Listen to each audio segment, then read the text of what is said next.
Now, Eyewitness Sports. Welcome back to another edition of Double OT. That's Yanni Karakis. I'm Ruthie Polinsky. This is Mark Dondero. Happy to be here, guys. My second week Good to on see the you back. show. Thanks for coming back. Happy to be here. I like a Dondero. Dondero. That's very Both East ways are Coast. It's the acceptable. Don. Dondero. You do a soft O over there? Dondero. What did I Acceptable say? either way. Dondero. Dondero. Do you like the D-U-N? Anyway. It's okay. We do a lot of Dondi. Yeah. Switched up the format here. Kind of like being in the middle, sandwiched in. It's kind of fun. You like Yeah, it? it works. Like Works it? well. Works Work well. in progress. Mark and I won't play footsie anymore over on that side. Yeah, right. you guys don't have to like All right, I think touch we're knees. sort of tight on time. What are we starting with All right, today? we're going to start with O.J. Simpson. Obviously a hot topic today. What do you guys think about the hearing? Yanni.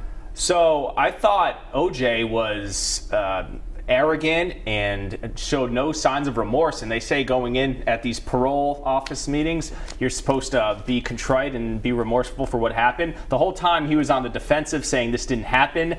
I thought there were some moments that were really eerie when he says, I'm not a violent person. I have no history of aggression or criminal behavior. OJ, we experienced this trial of the century in the mid-90s when you allegedly killed your then wife and her waiter boyfriend. So I understand that he has blocked that out of his mind because it didn't happen in his mind, but you're all watching it under this prism of you killed these two people, and he, in his mind, doesn't remember that. And he wasn't particularly remorseful for this act, but apparently there's a certain code involved to getting off on parole, his age, his good behavior. So I guess the ruling wasn't a surprise, but I was just surprised at his behavior. He was still trying to charm people. At one point, someone said, if you want to move to Florida and not stay in Nevada, and he said, well, I don't think you guys want me in Nevada, and he started laughing, and he's just cracking jokes. So I was surprised with his demeanor during this. I didn't watch it because You I don't care about I do not care about this man. This man is a murderer in my eyes. This man is a lowlife. He is a... See, you know, I was thinking about it. There are thugs. This man really isn't a thug on the outside in appearances, but essentially that's what he is. He's a thug. He's a psycho. He's a murderer. I watch OJ Made in America. So you watch that and you're not captivated by him opening his mouth and just talking in general? No, You're not. I don't remember him playing. I'm too young to remember him playing. I don't care if he was the Emmitt Smith of the 60s or 70s. He's a thug. That's all I remember. This murderer. Okay, he murdered those people. He's getting off. As far as he wanted me some analysis for the hearing, should he have been released on parole? I guess based on that crime, with the gun and the attempted robbery. Right. Okay, we can release him on parole. But his stuff, he should be in jail for the rest of his life. I'll take what I can get. I don't care about this man. He is scum. You probably watch reality TV. You're a millennial. Does this as a TV show? I don't watch any reality TV. Thank you. Are you into this, just the O.J. Simpson story? I'm at all? interested in the story. The story is captivating because obviously I was really young when this all was going down too, and so I don't remember it as a child, but his character as almost like a persona or a character of like our time is very captivating for me. Absolutely. And I'm waiting for the sit down with like Oprah. He says he's not going to do any media, but I bet he does. yeah. He's a low-life murderer. I mean, He that's is. end of discussion. And that's what he is. He's not making any money, so now he's trying to pawn off his memorabilia. Like, oh, Yeah. what can I sell my Sure. Heisman Trophy for? You know. Sure. So. All right, let's move to the next question. Reaction to Tony Dungy saying Tom Brady is the sixth best quarterback in I know.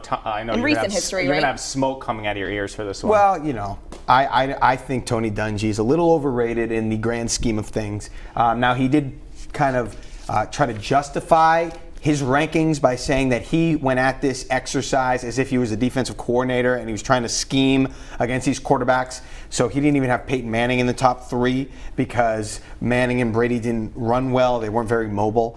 I don't buy that. Tom Brady has 5 Super Bowl championships. He has dominated the league. I don't care how he runs. Peyton Manning doesn't run. You don't need to run. Okay, Michael Vick could run. How many times did he go to the Super Bowl, Michael Vick? So I don't care about that explanation.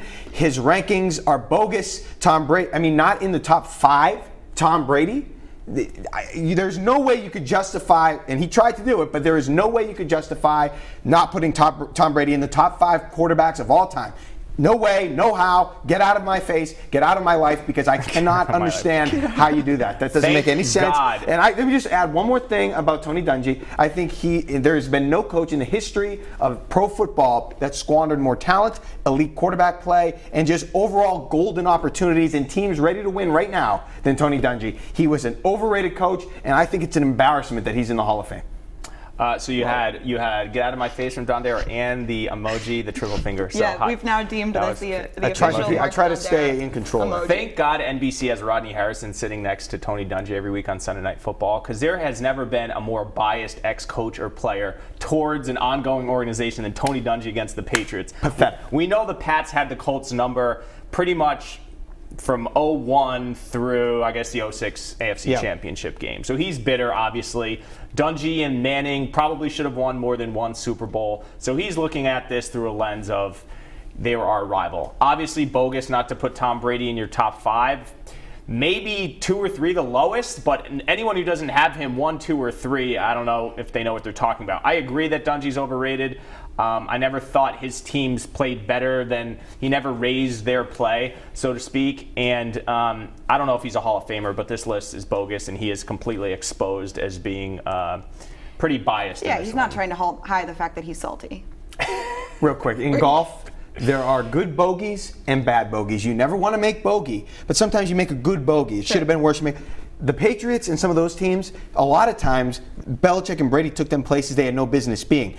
The Colts, they never made good bogeys. They always settled for bogey. They blew it. They had chances at better results and couldn't get it done.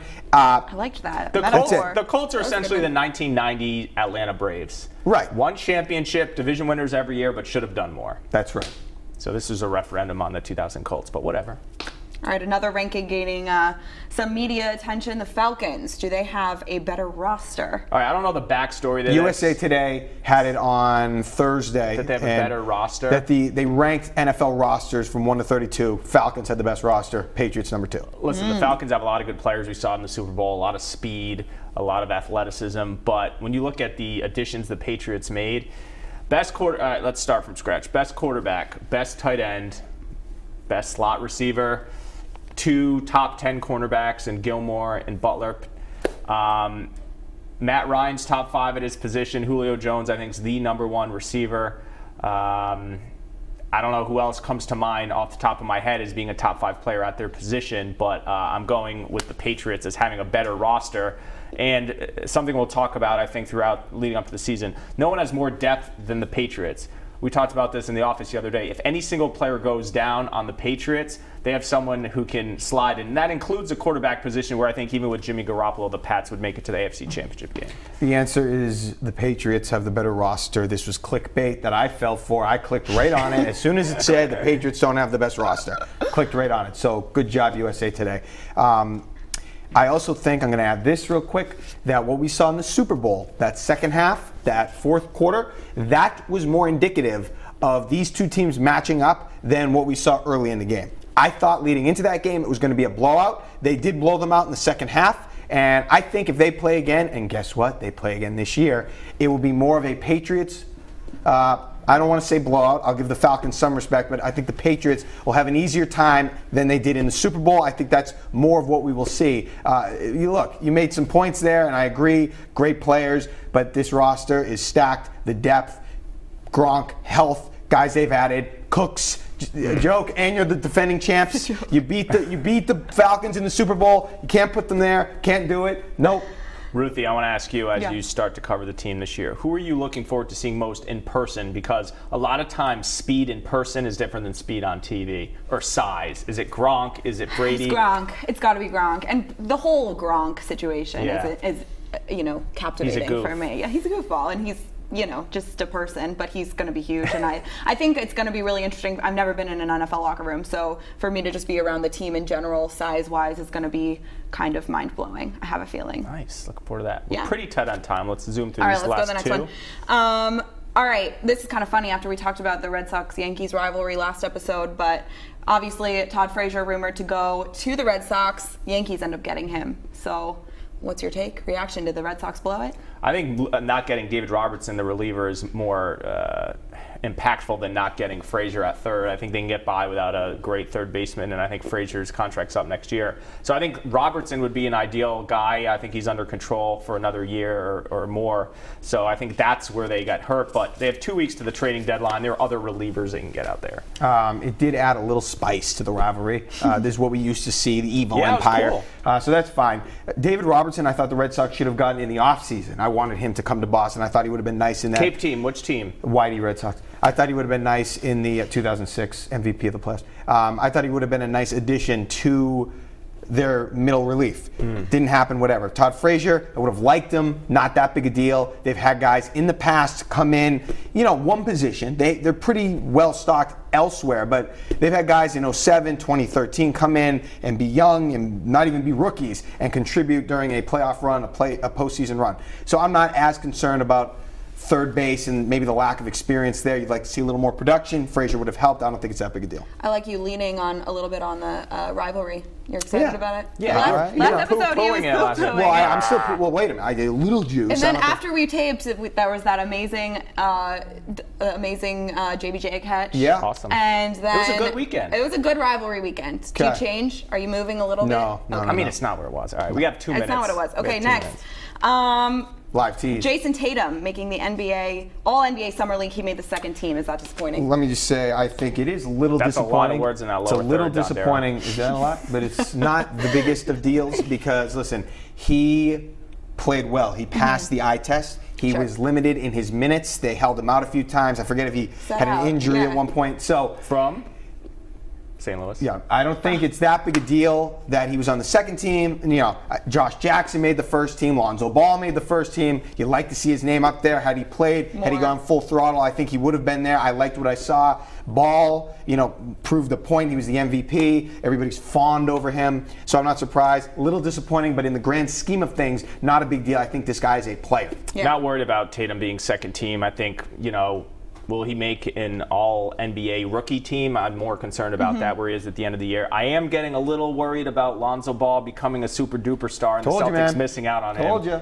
More so than Fultz. Fultz kind of gone under the radar and with Fultz, Philly. Yeah, that's right. He didn't make the first team here. But no, this is much ado about nothing. I'm more impressed. I'm more confident about Tatum now than I was on draft night, seeing him play, scoring, good score. He definitely gained the well-respected attention, whether he made that team or not. All right, Monaco and Caroline Goggin are in to do a tease, so that's why we're in a row. All right, we're going to roll. We're going to roll. Full That's episode, WPRI.com, and on our social media handles, we'll put out some stuff. Yeah, thanks, guys. It's been fun. Do you have anything to add? Oh, you're doing that on me now? All right, see you next time.